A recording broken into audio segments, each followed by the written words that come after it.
Hoy se cumplen 35 años de la condena a Videla, Macera y compañía en el juicio posterior a la dictadura. No sé si han tocado ese tema hoy. Apenitas mencioné que era la efeméride, pero sería bueno dedicarle un rato. Sí, la verdad es que ese juicio y todo lo que vino después son realmente fundacionales de la democracia argentina. La decisión del presidente Alfonsín de realizar el juicio fue realmente de una enorme valentía. Por supuesto, digamos, la idea que él tenía no se realizó en los términos que él pensaba y abrió una caja de Pandora, de la cual siguen todavía brotando prodigios 35 años después, cosa que él de ninguna manera deseaba ni hubiera imaginado. La idea del presidente Alfonsín era un juicio rápido, unos 6 meses a lo sumo, una condena por las propias Fuerzas Armadas, por la justicia militar que existía entonces, de un pequeño núcleo de quienes fueron los comandantes de las Fuerzas Armadas durante la dictadura, y ni siquiera todos ellos, y ahí dar vuelta a la página y poner un punto final, que eran las metáforas que se usaban en esa época. Uh-huh. Esto estaba explícito en la retórica presidencial. Ahora, no pudieron realizarlo porque había una reacción de los organismos de derechos humanos que tenía un eco creciente en la sociedad.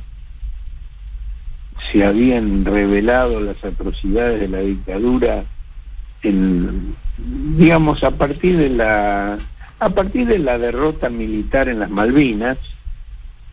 Comenzaron, digamos, a publicarse infinidad de historias sobre lo que había ocurrido durante la dictadura, y ahí, bueno, hay fenómenos complejos. Es opinable, digamos, qué es lo que pasó, pero sectores de la sociedad que habían de alguna manera sido condescendientes con la dictadura, con distintos grados, digamos, de indiferentes hasta partidarios, de golpe despertaron a la realidad de los hechos, y en un giro muy argentino realmente se convirtieron en feroces demandantes de castigo. Hay incluso figuras paradigmáticas de esto. Por ejemplo, el presidente de la Comisión Nacional sobre la Desaparición de Personas, Ernesto Sábato, que había sido un defensor de la dictadura, había denunciado, digamos, a raíz del Campeonato Mundial de Fútbol de 1978, hubo toda una campaña de difusión organizada por la dictadura, de la cual Sábato fue parte, digamos, con declaraciones no en defensa de la dictadura, pero sí cuestionando lo que se llamaba la campaña anti-argentina, que eran las denuncias en el exterior, a las cuales habían acudido los organismos de derechos humanos y los familiares de las víctimas, cuando claro, dentro del país estaban todas las puertas cerradas. Claro. Fue la estrategia elegida para romper el bloqueo informativo, y las visitas de las comisiones internacionales, en lo cual tuvo un rol fundamental Emilio Mignone, que culminó en el 79 con la visita de la Comisión Interamericana de Derechos Humanos y su informe demoledor difundido en abril de 1980. Ese mismo año se le otorgó el Premio Nobel de la Paz a Adolfo Pérez Esquivel, también como parte de ese activismo de los organismos para romper el bloqueo internacional. Se cumplen ahora 40 años de aquel premio, y Pérez Esquivel va a ser distinguido por el presidente Alberto Fernández. Y un elemento anecdótico, si se quiere menor, pero para mí muy significativo, es que durante las audiencias de ese juicio yo conocí a Alberto Fernández. Alberto Fernández era un joven abogado recibido hace muy poco y era abogado defensor de uno de los empresarios detenidos, torturados y extorsionados por la dictadura. Mirá. Ese es un dato poco conocido de la biografía de Alberto. E incluso él escribió un libro junto con Félix Camarasa y Mona Moncalvillo. Mona acaba de morir. Sí. Sobre el juicio, donde tomaron muchos elementos de las notas que yo había escrito en la revista El Periodista. Y a raíz de uno de esos capítulos del libro, Fernández fue querellado por uno de los funcionarios civiles de la dictadura, al que identificaba como el que orientaba, digamos, los interrogatorios. Los militares torturaban, pero los funcionarios civiles orientaban los interrogatorios. Y, digamos, como ese dato surgía de una de mis notas, Alberto me pidió si yo podía ser testigo a su favor. Su abogado defensor era el Bebe Rigui, y tenemos una anécdota muy graciosa. El abogado del funcionario civil era Durrié, el que había sido fiscal de Estado de la provincia de Buenos Aires durante la dictadura, que también murió hace muy poco. Durrié era un gigante de 2 metros, seguramente ex rugbyista. Era un tipo muy chistoso, muy chispeante, muy simpaticón. Y el juicio ocurría en un tribunal que hoy no existe, que estaba en la calle Paraguay, frente del otro lado del Teatro Coliseo, con la plaza de por medio, la Plaza Libertad de por medio, que era un edificio antiguo, de grandes despachos altos hasta el techo, que había sido subdividido con mamparas para aprovechar mejor el espacio. Era realmente una villamiseria judicial. Y las sillas también eran realmente endebles. Y bueno, mientras estábamos en la audiencia donde yo prestaba testimonio, el juez me interrogaba y yo, digamos, dije todas las cosas en los términos en que las escribía en mis notas y no en los términos usuales en una audiencia judicial. Es decir, me refería a los secuestros, a las torturas, a los delitos de lesa humanidad, y de golpe la endeble silla de Durrié se rompió y él cayó de espaldas, cuán largo y pesado era, y volteó la mampara que dividía el despacho y cayó dentro del despacho vecino. Entre todos tuvimos que ayudarlo a levantarse, y con su mejor sonrisa el tipo dijo: y esto pasa por las cosas que he tenido que escuchar hoy aquí. Me encantaría haber visto la imagen de Durrié en el piso. No, sí, un tipo hiperpoderoso.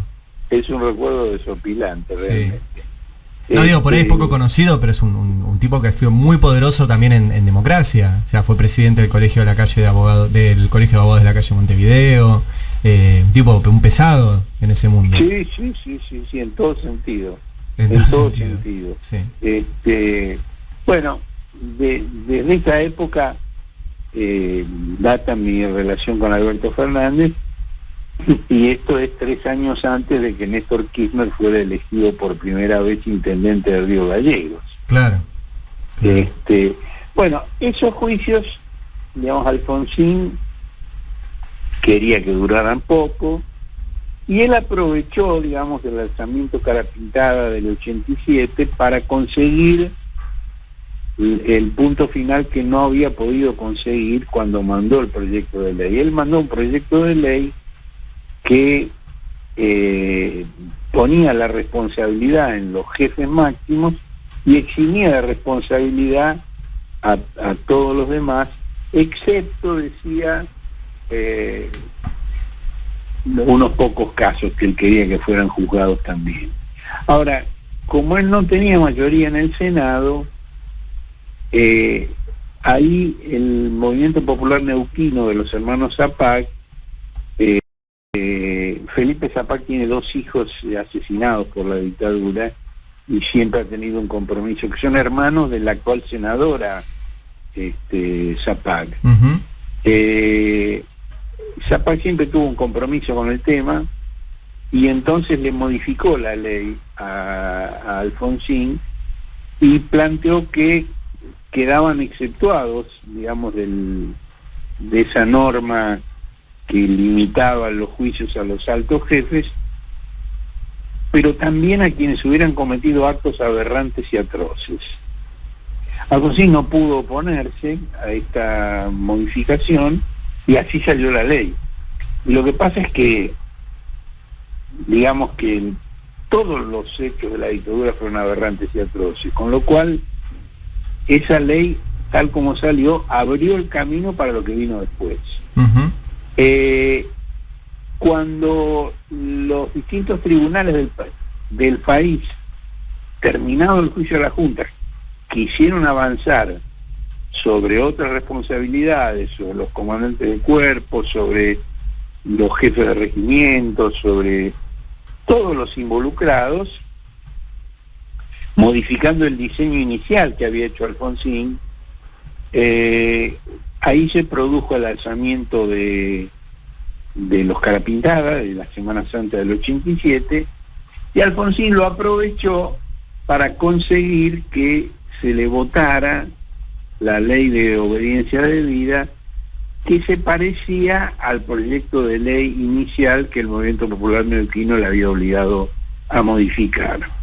Y además comenzó allí, digamos, la presión sobre la justicia para que en la aplicación de la ley de obediencia debida liberara a la mayor cantidad posible de implicados, porque el intento previo de terminar el tema, que fue la ley de punto final, lejos de favorecer el propósito de Alfonsín, lo complicó, porque al establecer que los jueces tenían nada más que 60 días para decidir a quién procesar y a quién no, los jueces, para cubrirse, procesaron a casi todos los que tenían algún elemento, cosa que tal vez sin la ley de punto final no hubiera ocurrido, porque hubieran sido más cuidadosos.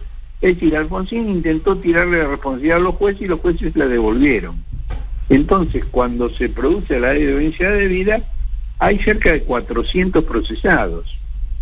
Entonces ahí comienza la presión sobre los tribunales para que los tribunales liberen a la mayor cantidad posible de esas personas. Y la discusión era quién había tenido capacidad de decisión, que es lo que decía la ley, y quién no. Claro. Y te das cuenta que esto es muy vidrioso, quién tuvo capacidad de decisión. Sí. Y digamos, Alfonsín intentaba que fuera un hecho, como se dice en la jerga jurídica, de iuris et de iure, es decir, que queda declarado así de antemano, que no hay que probarlo en juicio, sino que si no tuvo determinada jerarquía, ya está establecido que no tuvo capacidad decisoria. En cambio, del otro lado se planteaba otro latinazgo, que era iuris tantum, que obligaba, digamos, a determinar en cada caso si realmente tuvo o no tuvo capacidad de decisión, con independencia de la jerarquía que hubiera tenido ese militar. Bueno, esto hizo que cuando termina el gobierno de Alfonsín, había todavía una enorme cantidad de procesados, y esto es lo que impulsa a Menem a firmar los decretos de indulto. Menem asume en 1989 y firma el primer decreto de indulto en ese mismo año 89 para los que estaban bajo juicio y tenían que presentarse a declarar. Hubo un caso en el cual el ministro Corach trató de presionar a los jueces para que no citaran a declarar a un oficial. Los jueces lo sacaron carpiendo y entonces Menem dictó el indulto para evitar específicamente esa audiencia y las que venían detrás. Y después en el 90 el segundo indulto para los que ya habían sido condenados previamente, que eso tenía menos urgencia. Claro. Porque sobre todo eran los responsables máximos, con Videla y Macera. En cambio, los que podían ser juzgados en ese momento eran los más jóvenes, los que tenían más relación con el cuerpo de oficiales en actividad y eran en el sentido más peligroso.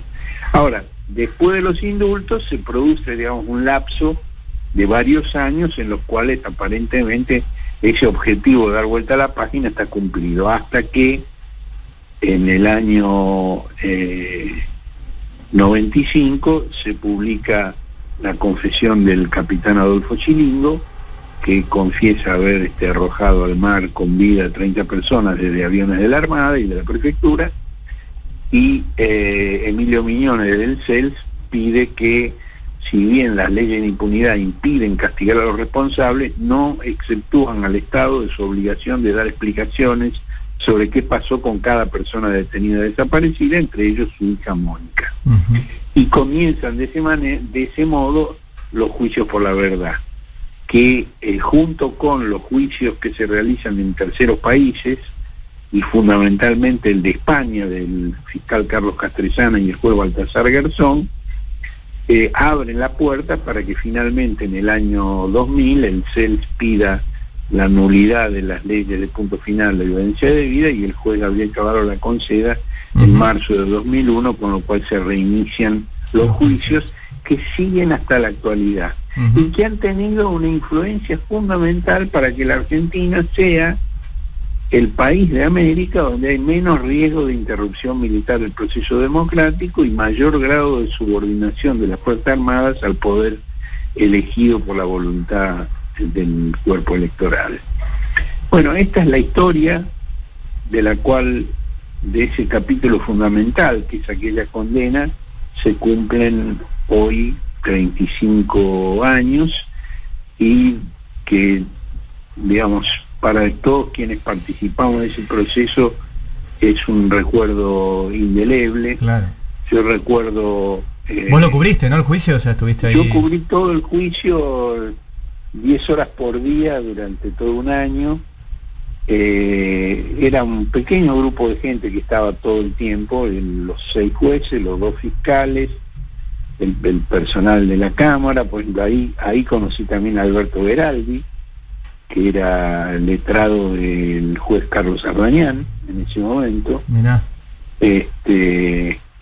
Relaciones de larga data y que, digamos, que se han mantenido a lo largo de los años, salvo en algunos casos en los cuales, digamos, la evolución posterior de algunos personajes lo hacen incompatible, como el caso de Ricardo Gilavedra, de quien fui personalmente muy amigo, pero que hoy, digamos, claramente está embanderado en causas que repugnarían a Gilavedra que yo conocí en aquella época, ¿no? Digamos, una persona que se ha convertido en otra cosa distinta a la que era.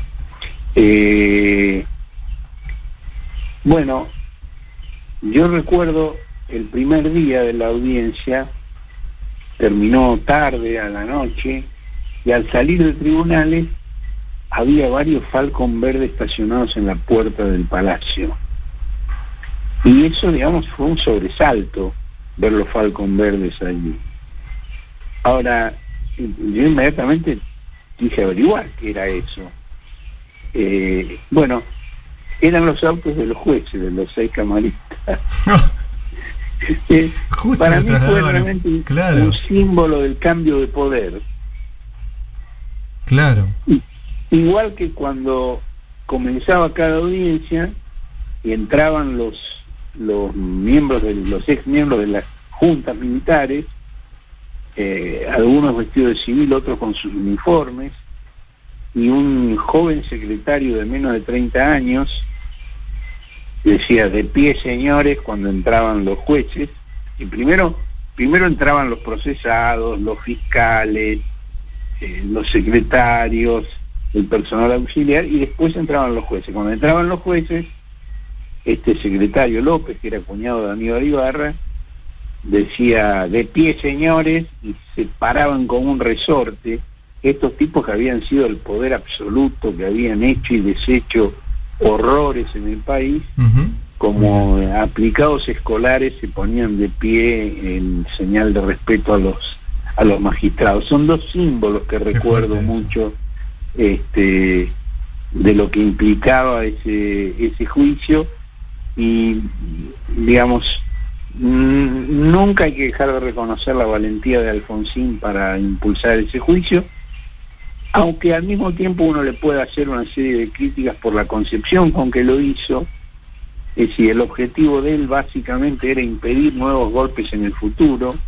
Era, ¿viste cuando se muda una familia, lo que se aconseja hacer con el gato de la casa?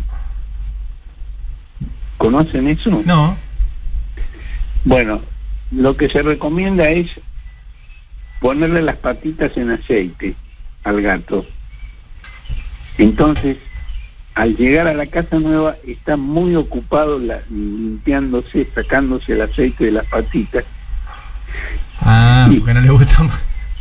Claro. Y entonces, digamos, acepta la mudanza sin mayor conflicto. Bueno, Alfonsín les pintó las patitas con aceite a los militares, que se ocuparan de su defensa, que estuvieran pendientes, digamos, de esa situación, y no ocupándose de controlar lo que hacía el gobierno, la economía, o, como en épocas pretéritas, el largo del pelo de los hombres y de la pollera de las mujeres.